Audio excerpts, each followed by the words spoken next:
यह फ्रिज अब 20 साल पुराना हो चुका था। उस दिन मालिक ने उसे खोला और एक बियर की बोतल निकाली, लेकिन उसे उम्मीद नहीं थी कि फ्रिज का दरवाजा बंद ही नहीं होगा।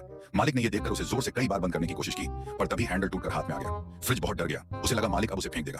तभी मालिक ने कहा कि उसे थोड़ी देर के लिए बाहर जाना है। फ्रिज ने अचानक देखा कि मालिक के हाथ में नए फ्रिज का एक पर्चा था। अब उसे पूरा यकीन हो गया कि मालिक उससे परेशान होकर नया फ्रिज खरीदने जा रहा है। फ्रिज बहुत उदास हो गया। अचानक उसके पैर निकल आए।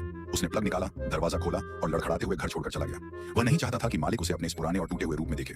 सड़क पर शोरूम की खिड़कियों में रखे फ्रिज बहुत सुंदर और चमकदार लग रहे थे। उन्होंने जब उसे पुराने और टूटे हाल में देखा तो सबने नफरत भरी नजरों से देखा। वह बहुत शर्मिंदा हो गया और जल्दी से वहां से भाग निकला। वह ऐसे ही बिना किसी मंजिल के चलता रहा। तभी अचानक एक तेज रफ्तार कार आई और उसके हाथ में पकड़ी फोटो को उड़ा ले गई। फ्रिज ने घबराकर अपनी छाती की तरफ देखा। अच्छा हुआ मालिक के साथ वाली फोटो अभी भी वहीं लगी थी। जब उसने पीछे मुड़कर देखा तो गली के कोने में एक फेंका हुआ फ्रिज पड़ा था। वह इतना डर गया कि तुरंत भागने लगा। उधर जब मालिक घर लौटा तो देखा फ्रिज गायब है। वह बहुत घबरा गया। वह तुरंत उसे ढूंढने बाहर निकल पड़ा। सड़क पर उसे फ्रिज की गिरी हुई फोटो मिली। फिर उसने नए फ्रिजों से पूछा कि क्या उन्होंने उसे देखा है, लेकिन वे बहुत घमंडी थे। उन्होंने कोई जवाब नहीं दिया।